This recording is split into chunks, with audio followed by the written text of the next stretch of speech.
Muito bem, que maravilha a gente poder no final de tarde assim como esse, ler a palavra de Deus, reunidos irmãos uns com os outros na comunhão do Senhor e Salvador Jesus Cristo e tirar lições para a nossa vida, lições trazidas da palavra de Deus para os nossos corações.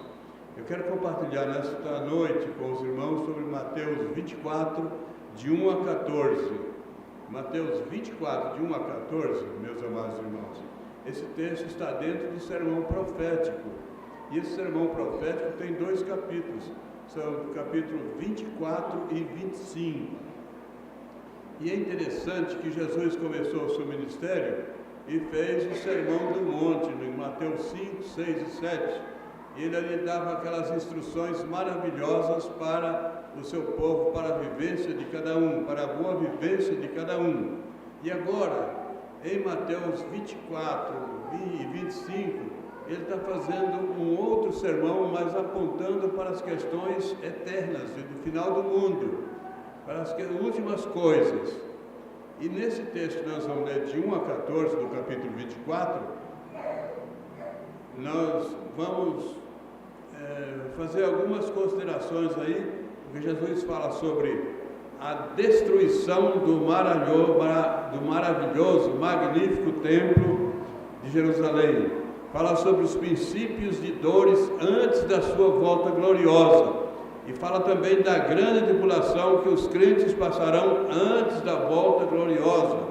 E fala sobre a salvação dos santos que perseverarão na sua caminhada. Não importa a tribulação que o crente salvo passe, ele vai perseverar. Eu quero olhar o texto com os irmãos, analisando o seguinte tema: os salvos perseveram. Você é salvo em Cristo, você vai perseverar. A tribulação não tem como você escapar, mas a perseverança está na sua vivência com Deus e na segurança que Deus concede a cada um de nós. Eu lerei Mateus 24, de 1 a 14. Tendo Jesus saído do templo, ia se retirando, quando se aproximaram dele os seus discípulos para lhe mostrar as construções do templo. Ele, porém, lhe disse: não vedes tudo isso? Em verdade vos digo que não ficará pedra sobre pedra que não seja derribada.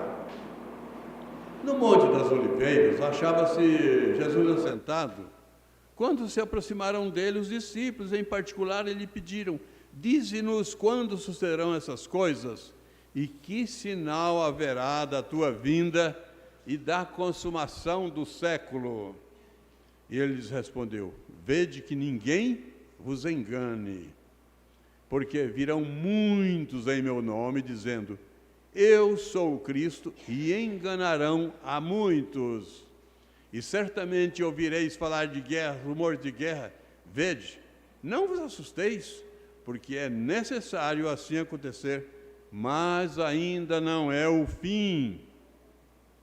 Porquanto se levantará nação contra nação, reino contra reino, e haverá fomes e terremotos em vários lugares. Porém, tudo isso é princípio de dores. Então sereis atribulados, vos matarão, sereis odiados de todas as nações por causa do meu nome. Nesse tempo, muitos hão de escandalizar, trair e odiar uns aos outros.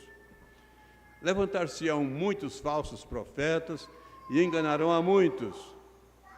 E por se multiplicar a iniquidade, o amor esfriará de quase todos. Aquele, porém, que perseverar até o fim, esse será salvo. E será pregado este evangelho do reino por todo o mundo, para testemunho a todas as nações. Então virá o fim. Vejamos que Jesus aponta para o final dos tempos e alerta sobre alguns sinais que devem surgir.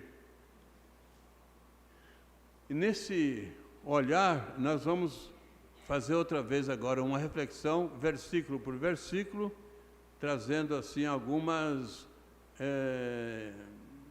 reflexões de cada versículo, da maneira como foi escrito, e o que nós podemos entender daquilo que Jesus falou naquela época, naquele tempo, para aqueles discípulos e que são atuais na nossa vida.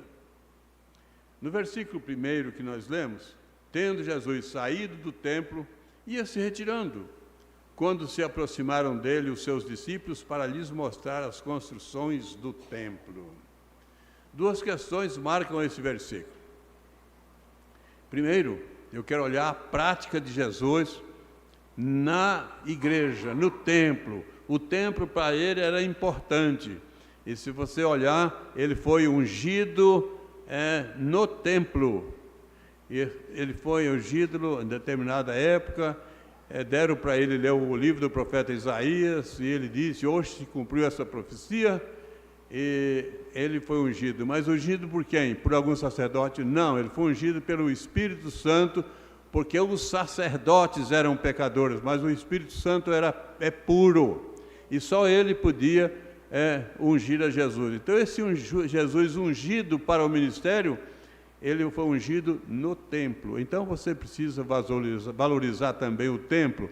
O templo é o lugar onde você se ajunta, você canta louvores, você ouve uma mensagem de novidade para a sua vida espiritual e para ajudar a você a vivência e a vencer as tribulações que possam surgir. Jesus tinha a prática de estar no templo.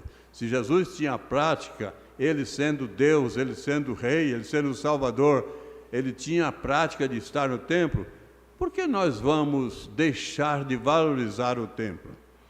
Um outro ponto é a empolgação dos discípulos, neste mesmo versículo, quando eles falam sobre a estrutura do templo.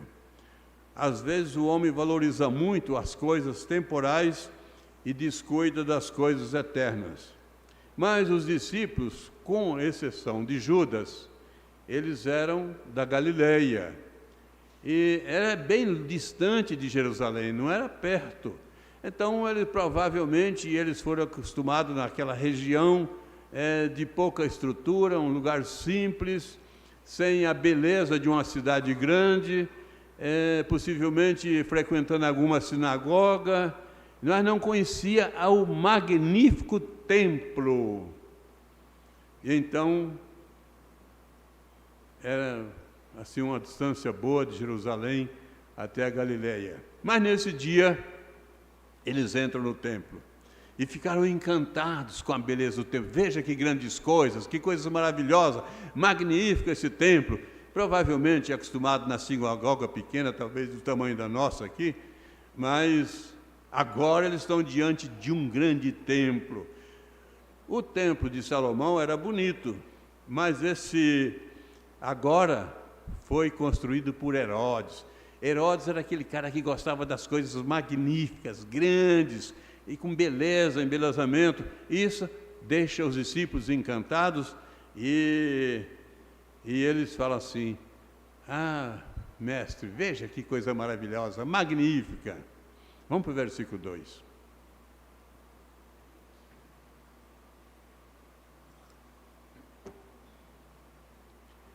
Então, no primeiro versículo, os discípulos, Jesus sai do templo e os discípulos mostram a beleza do templo, se encantam. Veja o segundo versículo, como diz: Jesus, porém, disse: não vedes tudo isso? Em verdade vos digo que não ficará pedra sobre pedra que não seja derribada. A nossa visão humana é local e limitada. A gente pode até ver a estrutura do templo. Eu, de vez em quando, olho, às vezes eu mexendo na internet, aí eu vejo cada templo bonito, maravilhoso, e eu sonho. Mas sonhar é uma coisa, realizar é outra. Então eu convivo nesse, porque esse aqui é o que me satisfaz, é o que me acolhe, é o que me dá a condição de estar nele. Eu não posso achar que eu sou capaz de ir para aquele grande templo, mas eu acho bonito. E os discípulos acharam bonito.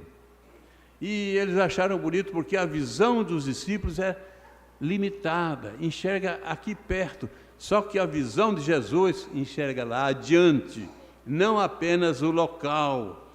Então Jesus vê o templo em uso de adoração, mas vê também antecipadamente a destruição do templo. Daquele que os discípulos estavam admirados, Jesus já estava olhando a sua destruição nos anos, alguns 40 anos depois.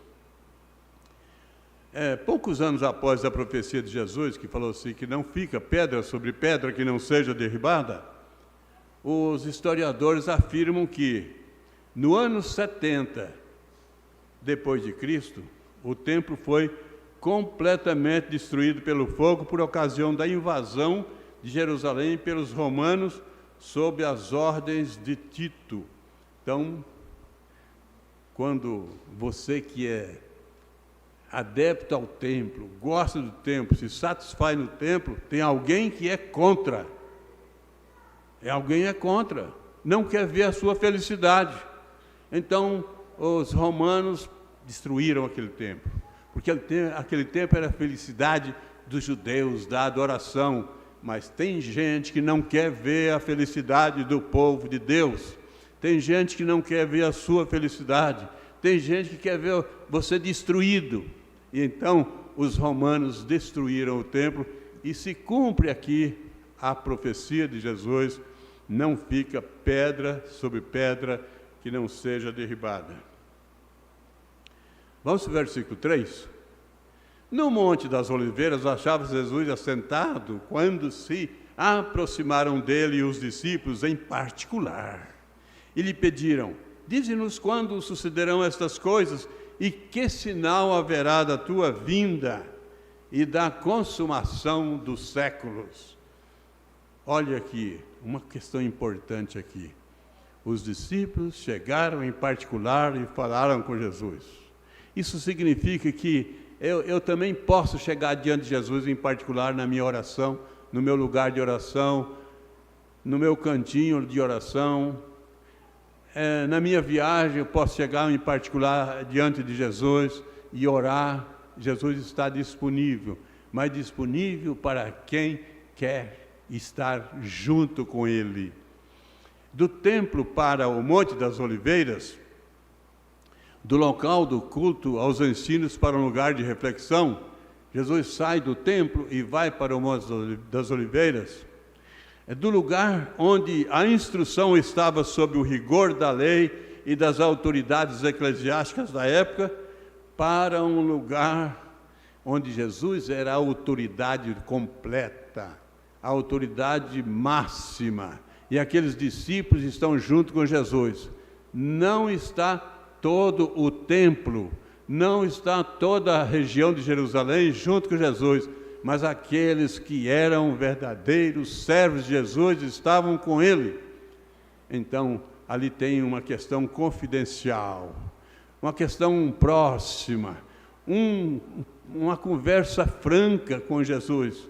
Dize-nos quando são essas coisas, quando a consideração. Mestre, você falou que o templo vai ser derribado, não vai ficar pedra sobre pedra que não caia? Fala quando é isso, quando acontecerá isso. Do lugar do templo, do lugar de ensino legado pelos profetas, para um lugar de ensino profético.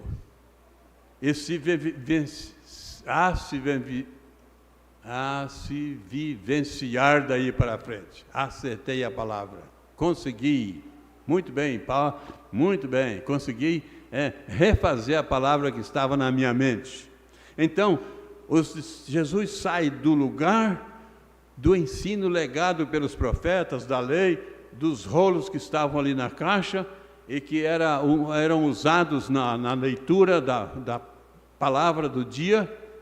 Ele sai dali, onde se vivenciava aquele ensino, a Torá, o ensino profético, e ele vai agora para o lugar onde Ele é a lei, onde Ele é o Todo-Poderoso, onde aqueles que estão ali são liderados por Ele.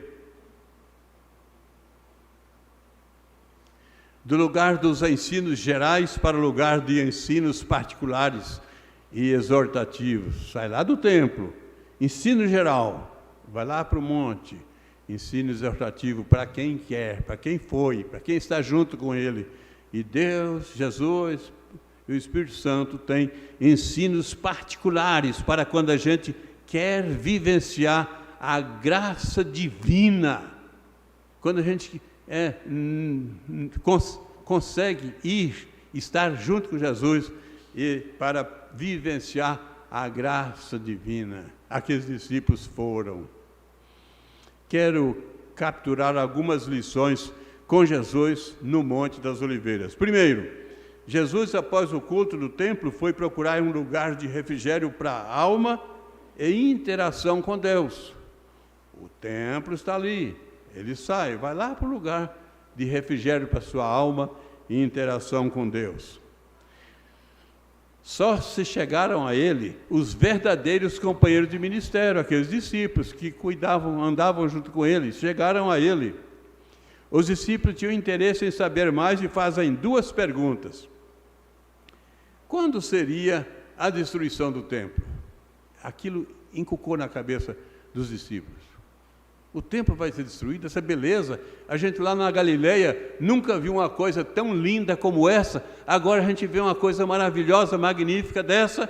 E o nosso mestre diz que vai ficar destruído, vai ser arrebentado, não vai ficar pedra sobre pedra que não seja derribada. Lá na Galileia a gente não enxerga um templo desse, aqui a gente vem e vê essa maravilha e aí recebe essa notícia que vai ser destruída. Isso talvez tenha mexido com a ideia principal dos discípulos em talvez valorizar tanto aquele templo, só que Jesus valoriza o coração e a mente. O templo pode ser simples como esse, pode ser luxuoso como for, dependendo a localidade e as condições financeiras dos membros e o coração dos membros. Mas a nossa realidade é essa, então nessa nossa realidade nós precisamos fazer o máximo, o melhor, porque estamos fazendo nesse lugar a adoração a Deus, o Deus que requer de nós adoração em todo o tempo.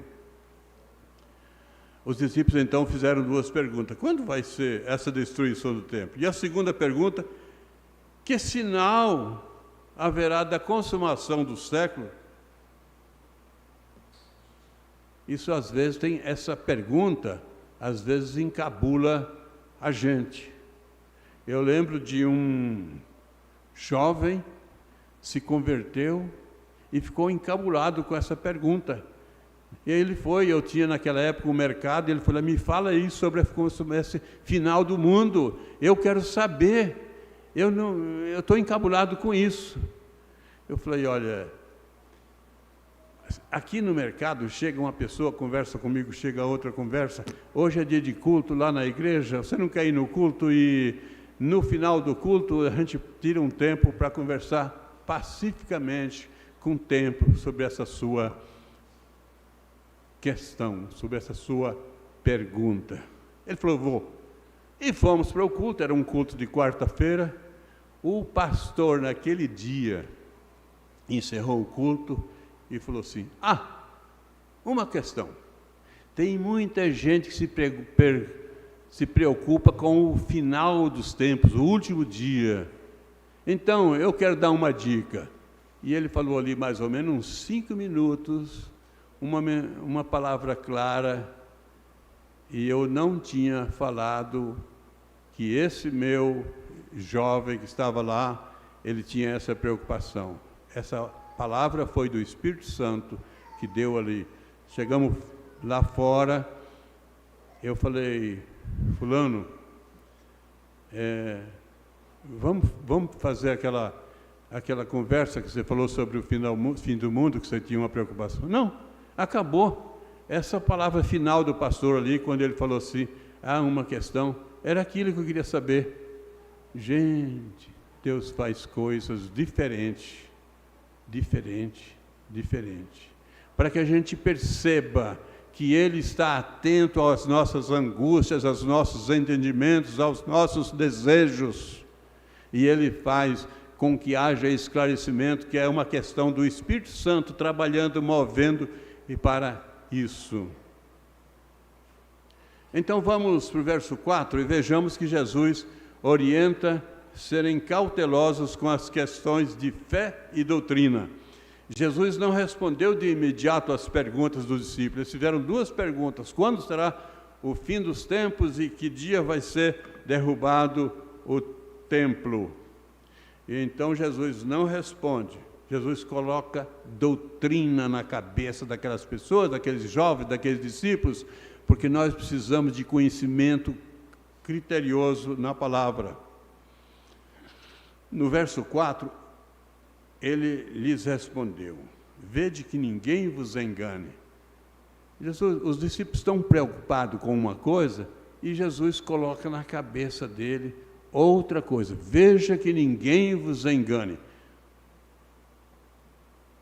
A gente precisa tomar cuidado quando vê alguém falando sobre a salvação, porque tem muita gente falando da salvação do seu próprio desejo, da sua própria consciência, do seu próprio ensinamento, mas não do ensinamento bíblico, que é o verdadeiro para salvar as pessoas. Versículo 5: virão muitos em meu nome, dizendo, eu sou o Cristo, e enganarão a muitos. Aí daqui para frente eu vou olhar algumas advertências que Jesus faz. Advertência número 1, cuidado com os falsos profetas. Falsificação dos status de Cristo, enganar as pessoas com uma proposta falsa de salvação, pregar salvação que não é bíblica, apelar para as pessoas que a salvação é pelas obras e pelos merecimentos e não pela graça divina. Tem muita gente fazendo aí a salvação por meios escusos. Versículo 6: e certamente ouvireis falar de guerra, rumor de guerra. Vede, não vos assusteis, porque é necessário assim acontecer, mas ainda não é o fim. Advertência número 2, fique atento. O fim talvez não seja a época da nossa vivência neste mundo, talvez não seja na nossa vivência, mas logo não deixemos de vigiar, não esperemos o fim do mundo para hoje. Esse dia e hora não nos pertence, esperemos o nosso fim com vigilância. Versículo 7, nós vamos encontrar aí a vigilância número 3, porque a advertência número 3, porquanto se levantará nação contra nação, reino contra reino, e haverá fomes, terremotos em vários lugares. A advertência número 3 é essa: fica ligado. Sofrimentos diversos à vista. Você está disposto a enfrentar alguns sofrimentos? Veja, às vezes não é na sua pele, mas é na pele do outro. Então, advertência número 3, guerras, terremotos, fome. E se nenhum de nós estamos sendo atingidos por essas questões, a gente precisa saber que isso aí já estão acontecendo em alguns lugares. No versículo 8, porém tudo isso é princípio de dores. Mas se tudo isso que vimos, guerras, rumores de guerras e outras coisas terríveis, são princípios de dores, imagina o que está pela frente. No versículo 9, sereis atribulados e vos matarão, sereis odiados de todas as nações por causa do meu nome. É o que Jesus disse. Vocês querem saber sobre o tempo derrubado, vocês querem saber sobre finais do tempo, então vocês fiquem aí sentindo na pele, você pode sentir na pele, olha, vocês serão atribulados, odiados e mortos por causa do meu nome. E essa gente, por causa do meu nome, muitas pessoas já sofreram, muitas pessoas já foram torturadas e muitas pessoas já morreram por causa do nome de Cristo. Os missionários que têm a coragem de sair para alguns lugares aí onde a religião é proibida, muitos deles morrem por causa do nome de Cristo. Então Jesus fala, vocês fiquem espertos, vocês vão sentir na pele, sereis atribulados, odiados e mortos por causa do meu nome. Daí eu vejo Tiago diz que as pessoas são aprovadas na tribulação para receber a coroa da vida. Tiago 1,12. Bem-aventurado o homem que suporta com perseverança a provação. Qual é a nossa mensagem hoje? Perseverança dos salvos. Os salvos vão perseverar. Os salvos não vão abrir mão da glória celeste por causa de um martírio que lhe está disponível aí por pessoas que não têm o direito de tirar a sua glória. Pode até tirar a sua vida, mas o seu direito de participar na glória celeste não tiram. Então, Tiago, bem-aventurado o homem que suporta com paciência e perseverança a aprovação. Porque depois de ter sido aprovado, receberá a coroa da vida, a qual o Senhor prometeu a todos que o amam. Só vai perseverar na caminhada da salvação aqueles que amam a Cristo. A cada dia que passa, o cristão é mais odiado, alguns torturados, muitos perseguidos e outros mortos por servirem a Cristo. Isso confere com o que Jesus disse, vocês serão odiados por minha causa.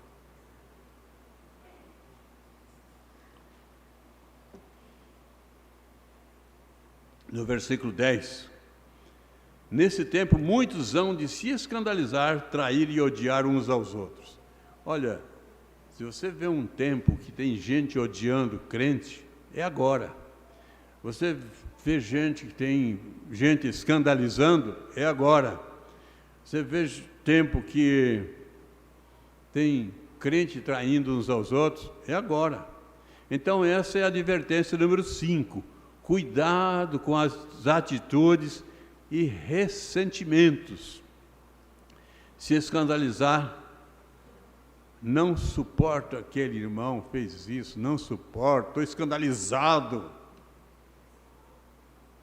Trair, sentar-se à mesa com aquela alegria, felicidade, sai dali, vai depreciar aquele irmão que lhe talvez ofereceu a mesa farta.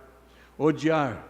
Quem não se afina em amar a Cristo, pode odiar os que dedicam em sua obra. A pessoa está dedicada na obra, mas eu não tenho condições, não faço, não sou capaz, eu vou depreciar, vou odiar aquele irmão. O versículo 11, levantar-se-ão muitos, não é alguns não, muitos falsos profetas e enganarão a muitos. Meus irmãos, tome cuidado. Tem gente aí oferecendo uma salvação barata, vendendo salvação, dizendo que você é salvo se você oferecer a maior oferta, e a Bíblia não fala isso. A Bíblia fala que você precisa oferecer o seu coração a Ele, e Jesus falou assim, tome a minha cruz e siga-me. Toma a sua cruz, a sua aflição, a sua tortura, aquilo que às vezes não é agradável, mas ele não falou assim, toma uma mala de dinheiro para você me seguir. Não, o tempo nosso aqui é passageiro, o de Deus é eterno, e dinheiro não pode comprar a nossa salvação. Então, a advertência número 6 é a doutrina de Cristo ou a falácia dos falsos profetas. De que lado você vai ficar? Do lado da doutrina de Cristo, daquilo que Cristo falou, ou do lado daquelas pessoas que estão inventando moda religiosa aí? E cada dia que passa, tem uma nova moda religiosa aí. Não é questão de... Pode ser que aconteça. já está acontecendo. Há muitos falsos profetas entre os evangélicos. Há muita gente sendo enganada em nosso tempo. E aí já chegamos no versículo 12. E por se multiplicar a iniquidade, o amor se esfriará de quase todos. Então essa é a advertência número 7, que Jesus faz àqueles discípulos ali, e essa advertência chegou até nós. Aí é o cabo de guerra. Você já viu aquela brincadeira, aquela gincana, cabo de guerra? É a iniquidade contra a santidade. É uma guerra. Você vê a iniquidade sendo de um lado e a santificação sofrendo do outro lado. Aumenta a iniquidade, esfria o amor. Aumentando a iniquidade, num lado está a iniquidade, do outro lado do cabo de guerra está o amor. E muitas vezes a iniquidade está puxando mais forte, o pecado está puxando mais forte, e aquele pecado às vezes está derrubando aquela pessoa e o amor está se esfriando. Aqui nessa questão, eu posso olhar alguns perigos que existem nesse cabo de guerra, nessa iniquidade. Saborear a iniquidade. Às vezes as pessoas saboreiam o pecado, têm satisfação em pecar, têm alegria no pecar, se agradam naquilo que fazem. Eu já vi pessoa se exaltar do pecado cometido. O pecado tem alguns tempos antigos, parece que, eu não sei se os antigos viveram uma situação como a nossa, mas hoje, alguma coisa que era pecado esclarecido, hoje parece que está na base da normalidade. Em tempos antigos, as pessoas se deliciavam na leitura da palavra e meditavam no seu santo templo. Hoje, muita gente se delicia nos celulares e outros aparatos de entretenimentos. Então, não é pecado ter o celular, mas se você valorizar mais as questões do entretenimento do que a palavra de Deus, aí torna-se pecado. No versículo 12 ainda fala, esfriar-se-á no amor. O que pode esfriar o amor? Egoísmo, pensar apenas em si, em conformação com a própria vivência. Não vou evangelizar não, eu já sou salvo, mas está bom demais, o que eu quero é para mim. Isso é egoísmo na fé, egoísmo da salvação. Eu tenho, mas o outro não precisa ter. Onde é que vai chegar o seu amigo, o seu irmão, a sua família no final dos tempos, no último dia? Para que lado essa pessoa vai? Você tem que fazer a exposição hoje sobre a graça divina, para que a pessoa tenha uma noção. Tem pessoas enterrando os talentos que Cristo deu, menosprezam os eventos evangelísticos, desconsideram os pobres de sua pobreza, por entender, não precisar da igreja. Tem crente que fala assim, eu sou crente sozinho, ou me orgulho de ser crente sozinho. Então, crente sozinho não iria ao monte perguntar para Jesus sobre as questões principais da fé e da doutrina. A iniquidade está diante de nós em todo o tempo e cabe a cada crente usar os critérios de santificação que Jó usava. Ele usava um critério, desviar-se do mal e rogar as bênçãos de Deus, a misericórdia. Jesus não falou, livra-nos do mal, na oração do Pai Nosso? Precisamos disso. Aquela atitude de Jó que se desviar do mal e aquela oração que Jesus nos ensinou, livra-nos do mal. E o versículo 13, aquele porém que perseverar até o fim, esse será salvo. Gente, isso aqui é interessante. A perseverança, porque Jesus está falando de tempos de tribulação, e quem na tribulação valorizar mais a sua própria vida do que a vivência com Cristo, pode estar uma questão complicada. Então, perseverança na vida cristã. As circunstâncias negativas que surgirem na vida do cristão não podem derrotar a sua graça. Na nossa caminhada, vai acontecer muita coisa que a gente não vai gostar. Não mesmo. Não sei na sua experiência, mas na minha já passaram muitas coisas que eu não gostei. Mas eu ainda estou perseverando. E glória a Deus por isso. Não sou eu quem faz isso, mas Deus, com a sua capacidade de me cuidar, de me amparar, Ele me ajuda a passar pelas tribulações e sair do outro lado são e salvo. A ordem de Jesus é: não desanima. Eu gosto de ler Hebreus 12, 14 e 15. Segui a paz com todos e a santificação, sem a qual ninguém verá o Senhor, atentando diligentemente porque ninguém seja faltoso, separando-se da graça de Deus, nem haja alguma raiz de amargura que, brotando em vós, perturbe, e por meio dela muitos sejam contaminados. Sejamos perseverantes. E chega o versículo 14, o último versículo que nós lemos no texto. E será pregado este evangelho do reino por todo o mundo, para testemunho a todas as nações. Então virá o fim. Finalmente Jesus responde às perguntas dos discípulos. Eles fizeram 2 perguntas e Jesus fez todo esse contexto doutrinário de que tivessem cuidado com a doutrina, com o ensinamento. Então agora, depois de Jesus fazer toda essa orientação, ele fala: agora daí virá o fim. Quando o evangelho for pregado em todo o mundo, virá o fim. Quando o meu nome for testemunhado em todas as nações, então virá o fim.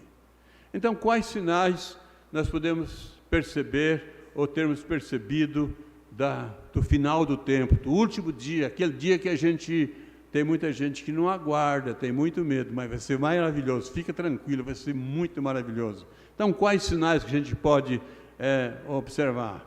Nações em guerras, terremotos, egoísmo avançado, falsos profetas proliferando aí, amor esfriando, crentes desistindo da parceria com Cristo, pessoas odiando os servos de Cristo, iniquidade evoluindo e crentes se escandalizando por questões insignificantes. Então, aí virá o fim. E para concluir, nós vamos olhar o versículo 13, que é um versículo motivador. Aquele, porém, que perseverar até o fim, esse será salvo. As tribulações estão aí, dia a dia. Se ela não está lá no seu emprego, ela pode estar na sua casa, pode estar com a sua vizinhança, pode estar na sua igreja, onde você serve a Deus. A tribulação está aí. Agora, cabe a você passar para o outro lado, perseverando para receber a coroa da vida. Vamos ficar em pé? Deus do céu, gracioso Pai, em todo o tempo queremos te louvar. Queremos aprender com Jesus Cristo a sermos perseverantes na nossa salvação. Isso rogamos em nome do Senhor e Salvador Jesus Cristo.